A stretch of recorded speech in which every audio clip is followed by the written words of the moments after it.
And welcome back to another episode of Spooky Strolls. At least that's the working title for now. I hope you guys enjoyed the first test episode. I want to call this one the first real episode, but admittedly I'm still in test mode because I still don't know the best settings for my camera here yet. I played around a little bit earlier tonight. Went along with one of those YouTube videos, gives you a complete guide on like the absolute best settings for nighttime recording, especially for walking videos.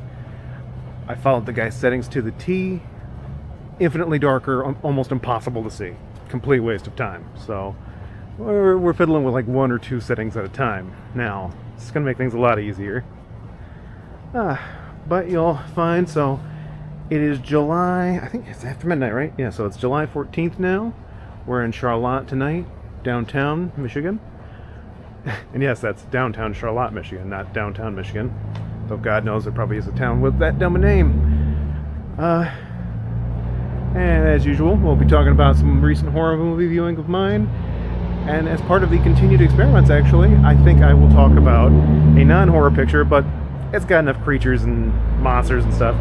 We can rope it in. We can call it, kind of similar.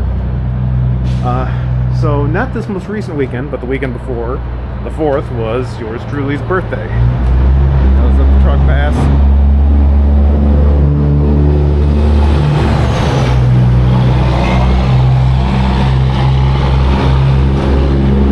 Yeah. Nothing says welcoming down, homey downtown like giant trucks. So the 4th of July was my birthday. Like most birthdays, kind of especially, if you're anyone who knows what it's like to have a holiday birthday. They're never really that great, it seems. So I didn't watch as many horror movies that night as usual, just two. Once I got back from launching fireworks and all that. The main feature for the night was Ready or Not 2, Here I Come, which is one I was really excited about. It's kind of weird, not many people have talked about it in the years since. At least I don't see people that talk about that much, but the original Ready or Not, one of the best slasher flicks in a long time. Really good movie, crazy entertaining. Yeah, it was just a really good entry in the horror genre across the board. And it took a really long time to actually get to a sequel. And part of that was, as I guess the writers and directors didn't really have an intended sequel in mind. Hold on, we got more trucks coming.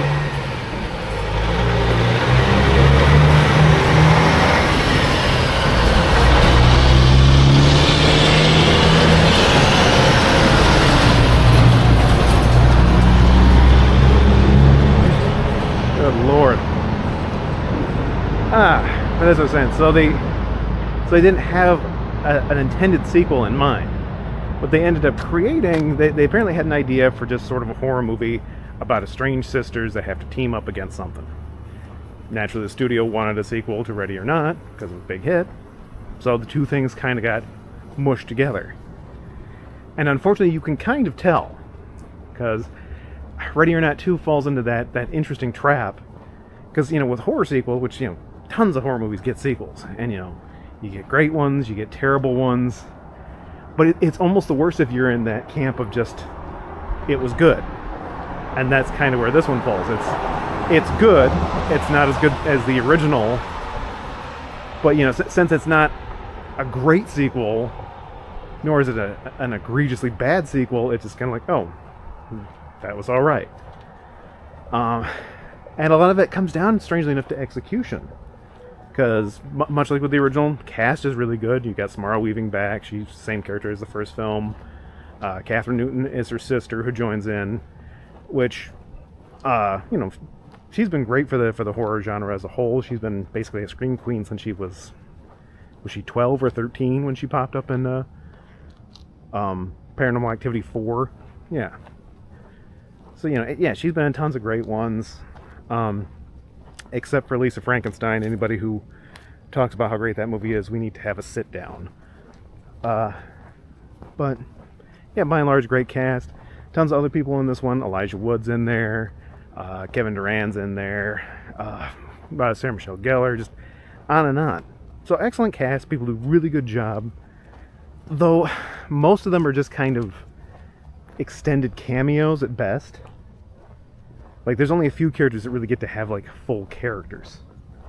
Like Kevin Durant, especially, like he is a cameo, which is a shame because he's really entertaining while he's there. But there's just something kind of strange about the movie. They try to make the mythology from the original film much larger by playing in that the kind of demonically powered game system that the one family had to abide by affects other rich families. And now they're all kind of competing for a greater prize, which is what loops the main girl back in. But strangely enough, even though you're stretching to a kind of a bigger canvas now, because it's multiple families, they go to like this big resort as the setting, it all feels smaller. Nothing's as connected. Even though it's a big resort for the location, you just kind of see like the same few places over and over again. And even then, like, you don't really get a good lay for the land either. There'll just be like hallways that you don't really get how they connect to anything else or where anything is. And that was one of the best parts with the first movie, is, you know, you still learned the geography as you went. There were surprises, but you kind of got how this big crazy mystery house went together. And in this one, everything just feels a little bit disconnected. Nothing flows quite as well. And it's a lot slower too, seemingly, because the original like kind of continually ramps up. That's one of its best strengths. You know, you start off with character development, you move forward, things get strange, things get violent, on, and you know, you get a quite literally explosive ending. And in this one's case, you get kind of a wacky startup that's a little bit disjointed. Things start to flow, slow down, start to flow, slow down. And just when stuff kind of seems to be hitting ahead, it really slows down.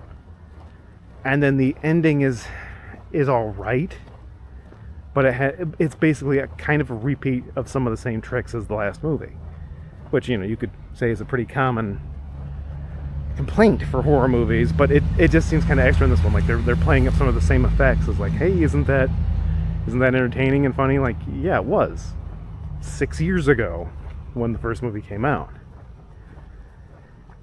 And so yeah, I actually kind of feel like I'm coming down a little harder on the movie than I should, because like I said, it is good. It's entertaining, it's funny, you know, it's got good horror violence to it, good funny violence to it. You've got good actors turning in, you know, good performances, and it's even filmed moderately well. It's not like crazy impressive. But yeah, there's just sort of this lacking element to it a little bit, though.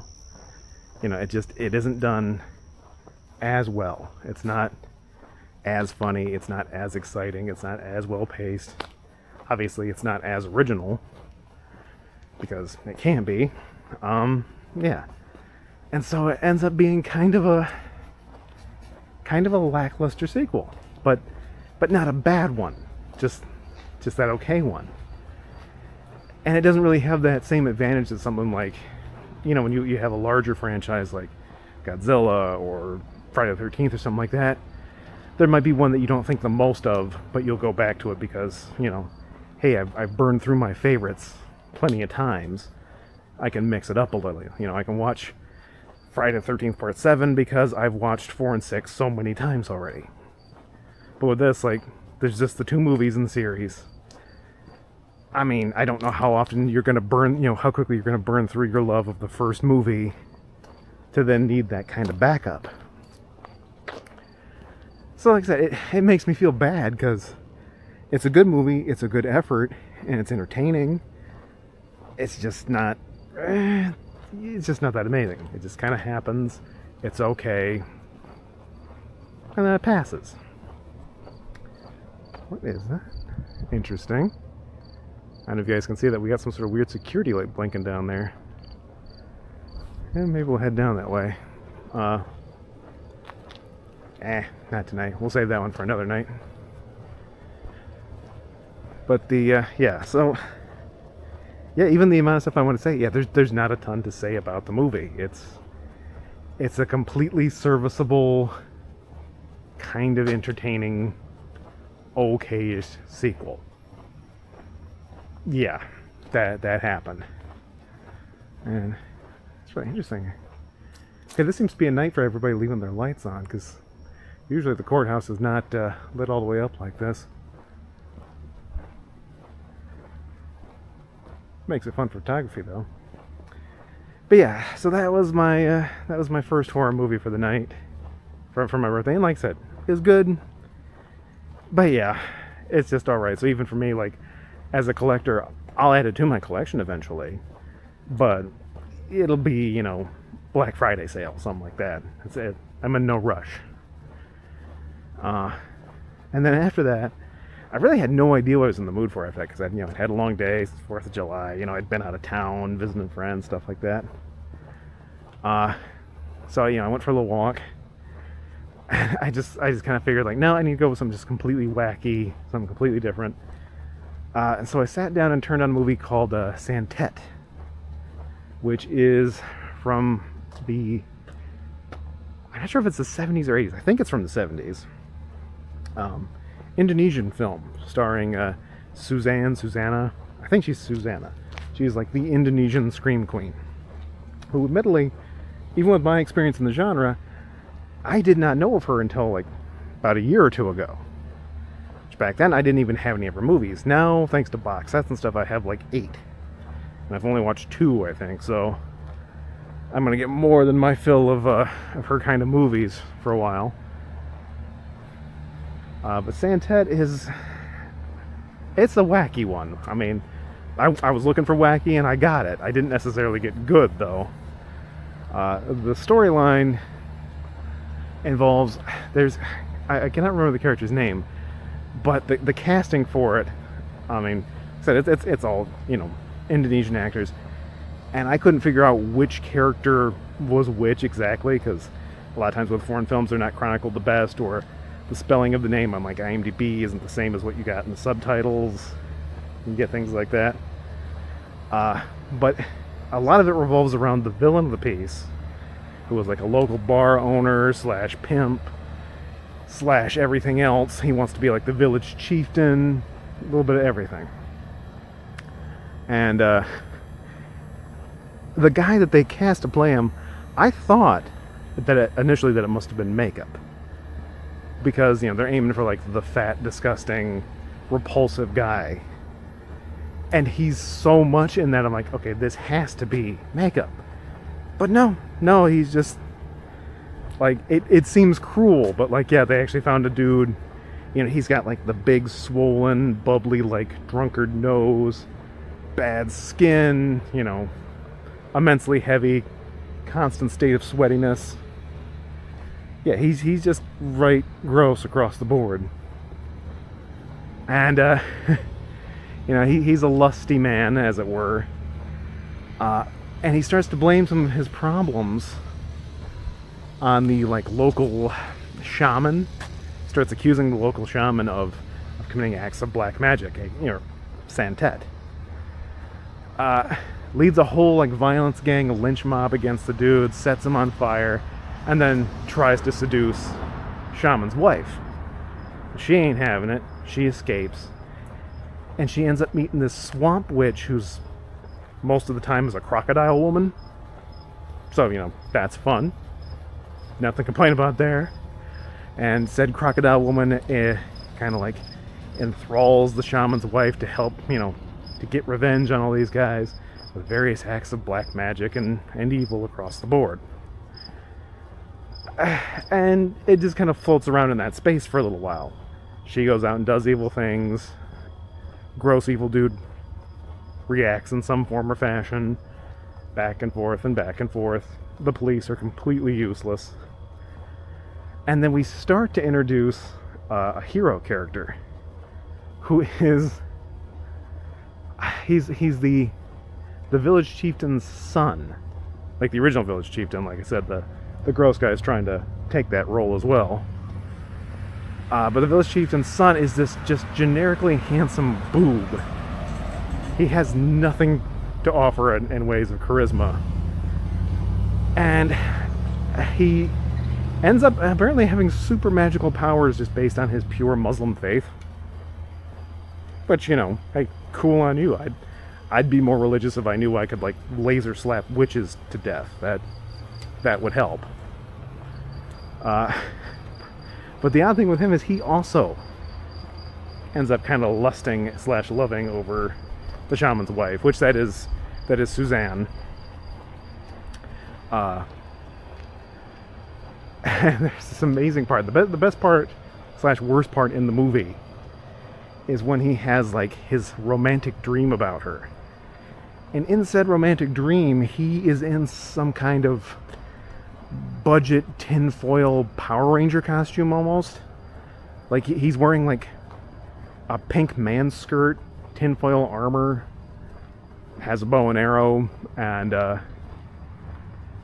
him and her have some of the worst on-film affections I've ever seen in my life. They basically just lightly pat each other's stomachs and ass cheeks and call it lovemaking. And it takes forever, along with this absolutely bizarre song. Like I said, most entertaining part of the movie just because it's absolutely asinine. Well, that part, and when he starts using his Muslim magic to fight the crocodile woman. That being said, not a good movie. Not a good movie at all. But that doesn't change the fact that I also have Santet 2, and like I said, like 6 more movies with that actress, some of them from the same director. So I'm either going to develop a fascination for these the same way I developed a fascination for Paul Naschy movies like a decade ago, or I'm in for the long haul and going to be regretting this as we go. But, you know, such is the fun of this hobby. So, like I said, I didn't watch a ton of horror movies that weekend. And unfortunately, both of them don't really have a lot to talk about, which is kind of a shame. So that's why I figured I'd include the other movie I watched that weekend. Because it was new on streaming, and, you know, it's a big deal even though it's something I don't generally like.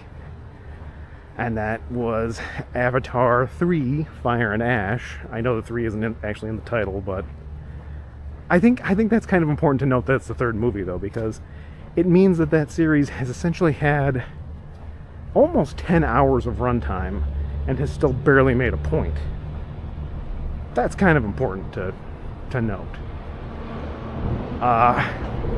So, admittedly, I was never the biggest fan of the first Avatar. I didn't really, like, actively hate it, but, like, I watched it when it came out on DVD or Blu-ray or whatever,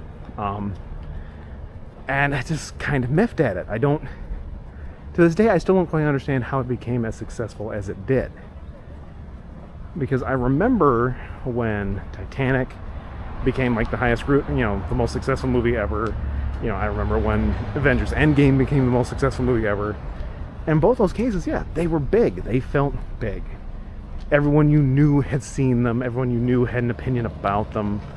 You know, they felt like big things. You talked to somebody who had gone to the theater multiple times to see it again and again. You know, you'd catch it everywhere. So you got why they were such big films, whether you like them or not. And in the first Avatar's case, I never got that. I mean, I know a great deal of its success came from China, but it was weird that, yeah, this most successful movie of all time here, I would meet people who hadn't seen it. I'd met people who didn't even know what it was. It didn't have much staying power, seemingly, but, you know, it achieved that level of success. And when watching it, just never really seemed like that great of a flick.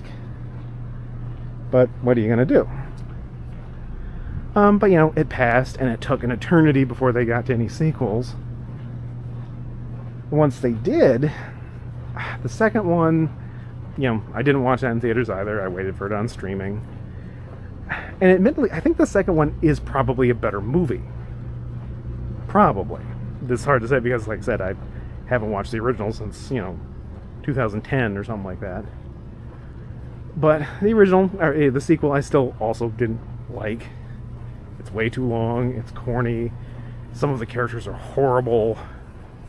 In fact, that's really something that needs to be spoken of more within that franchise, is that Zoe Saldana's character may be one of the worst female characters ever written. She is a just horrible monster of a person. Granted, she is a like 9-foot tall cat lady, but yeah, she's horrible. She's hateful, spiteful, closed-minded. Yeah, she is a nasty, horrible person. Or at least within the sequels, because once again, I don't totally remember within the first one as much, but yeah, she's not good. But yeah, so I mean, so the sequel, also made tons and tons of money. Still didn't really feel like it mattered that much pop culturally, but it made a lot, whatever.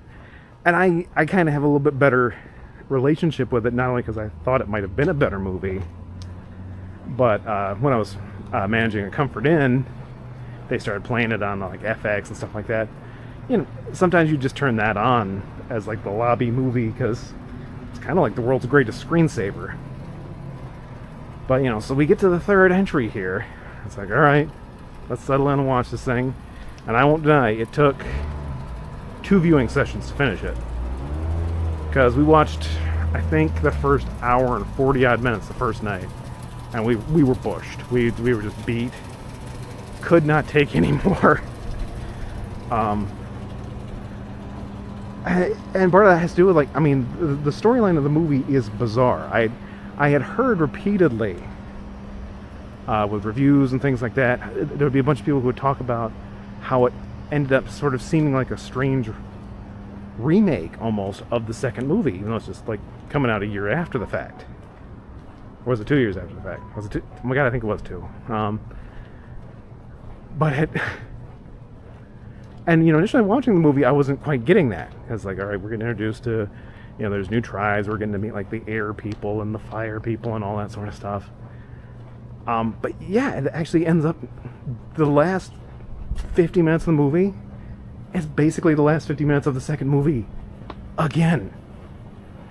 Only with a couple of characters swapped around because, this character's dead now, and this character was just introduced, so yeah, so now they're in the fight instead of these characters being in the fight.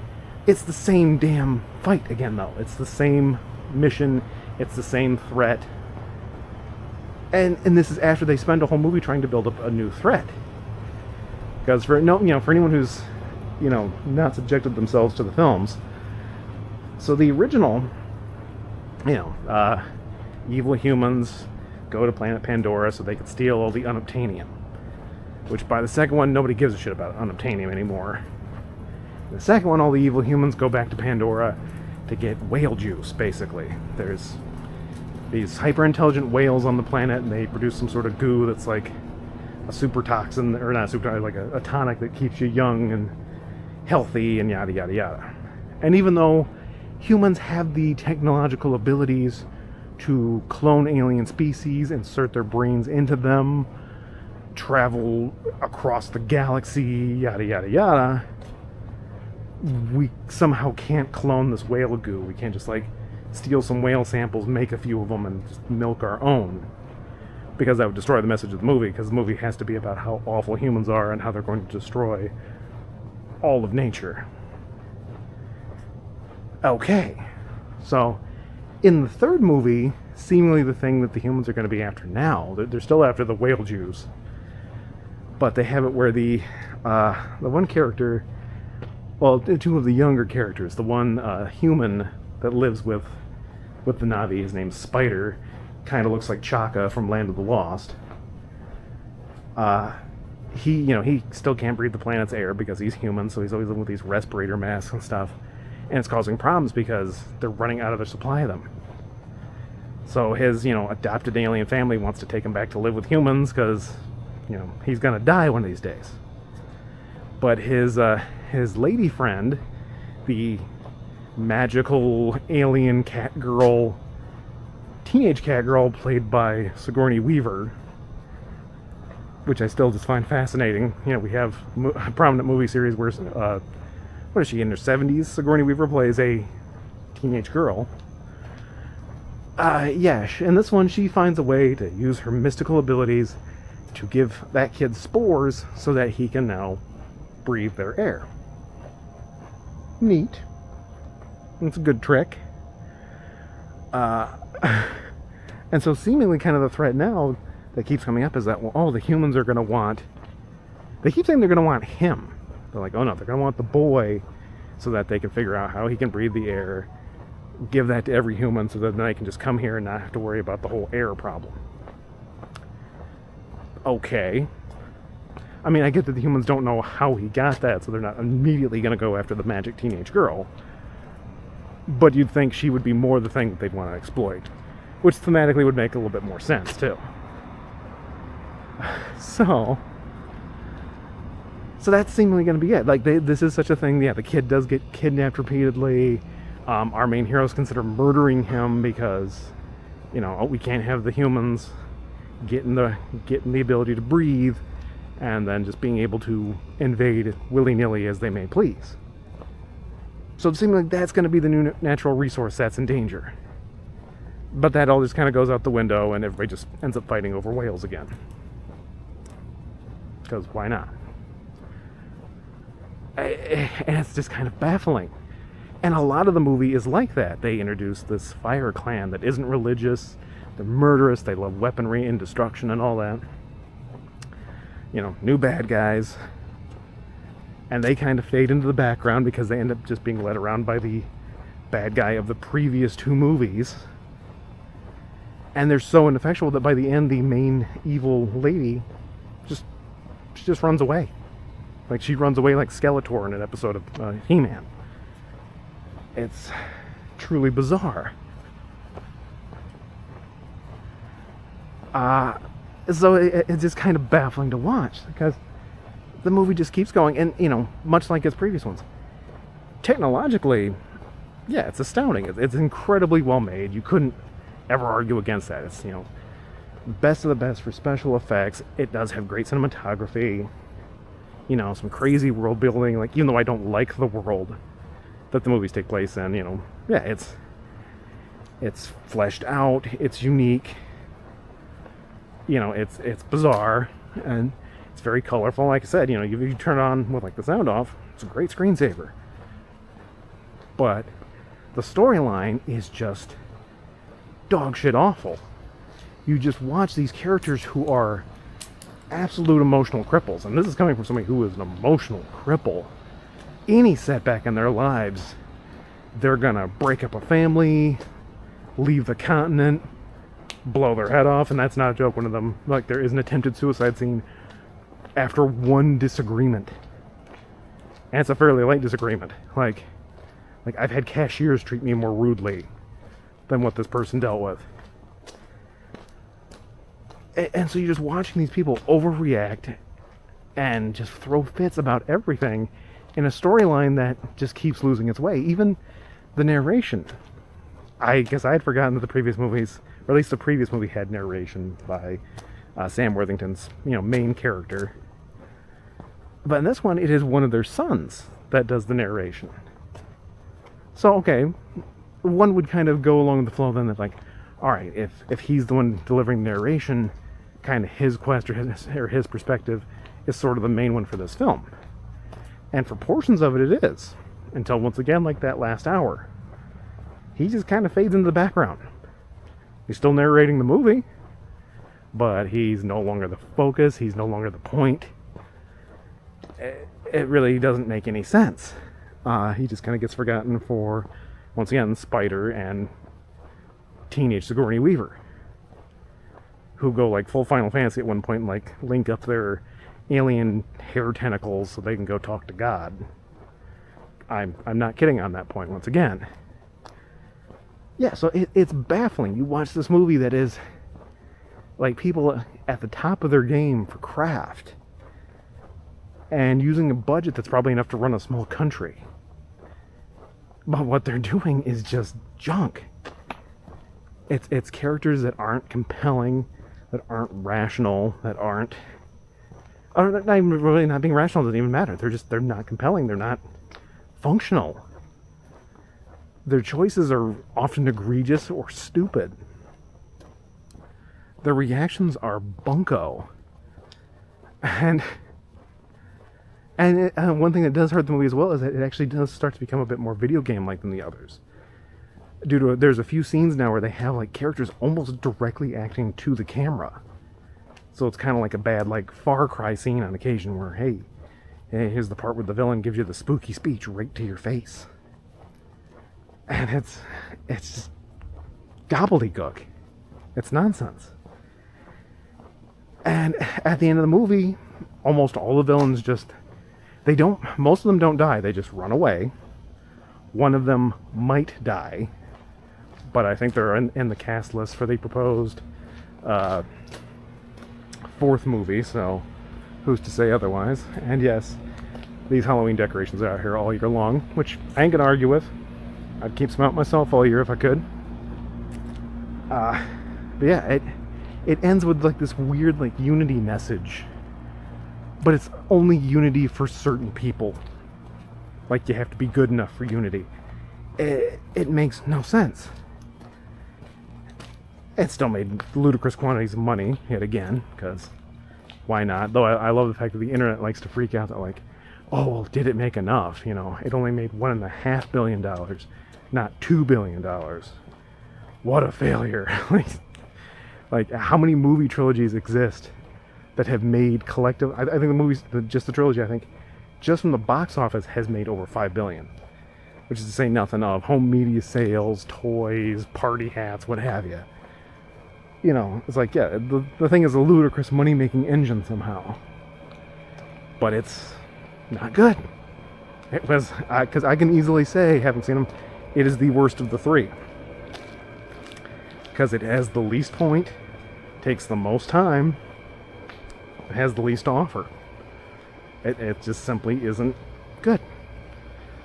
So yeah, I would not say that I am a fan of Avatar Fire and Ash, but I know there's folks out there that still like really go gaga for him, and if someone can, please explain it, because you know, I've seen good fantasy movies, I've seen good sci-fi movies, I've seen good action movies, and I wouldn't say that is any of them at all. So yeah. But yeah, like I said, that took two viewing sections to get through, which if anything made the problem with the back end of it all the more noticeable, because it was suddenly like we were turning on a different movie, like, oh wait a minute, this is the point now. Yeah, it was just, yeah, not great. So that weekend's entertainment was not the best, but it happens, as we all know. And so yeah, I didn't even get to add anything to the essentials list tonight. Though I tell you, I think I'm gonna start going a little bit more out of order as opposed to just talking about what I viewed recently, because there was I'm trying to remember his name. He's a fairly popular YouTuber for, you know, talking about horror movies. A lot of his stuff though is very alarmist. It's very social media-esque. You know, it's lots of trick titles and BS. But I was kind of amazed by a video he did the other day where he was talking about how he was kind of rediscovering a lot of early 2000s horror movies. And I've seen this thought process a lot with I'm not even sure if it's viewers of a certain age or what the deal is, where they like to pretend that the early 2000s for horror were a bad time. I was like, as somebody who was there before and during that, it was not. Like, that is probably one of the three best decades for horror. I wouldn't say it's as good as the 70s and 80s, but that's because, I mean, 70s and 80s were beautiful for that sort of stuff. But yeah, the early 2000s, like, it is jam-packed with, like, both classics and just fun, stupid stuff. You know, there's plenty of trash, because there always is. But this guy had this weird thing where he's talking about, you know, how he's kind of rediscovering some of the movies from this decade. And, you know, he thinks some of them are going to be thought of better fairly soon. And he pulled out a copy of The Descent and talked about how, I think this movie is going to be considered a classic. And so that, once again, perhaps the audience can tell me, wasn't it already a classic? Like, hadn't we agreed on that already? Because The Descent is fucking great. Like, that's one of like the all-time best horror movies. It's frightening. It has good subtext. It has good meaning, good character development. It's well filmed. Like that is a great movie. Yeah, and I thought that was already considered a classic, but then we have this guy like, hey, did you know this movie from like 20, 21 years ago?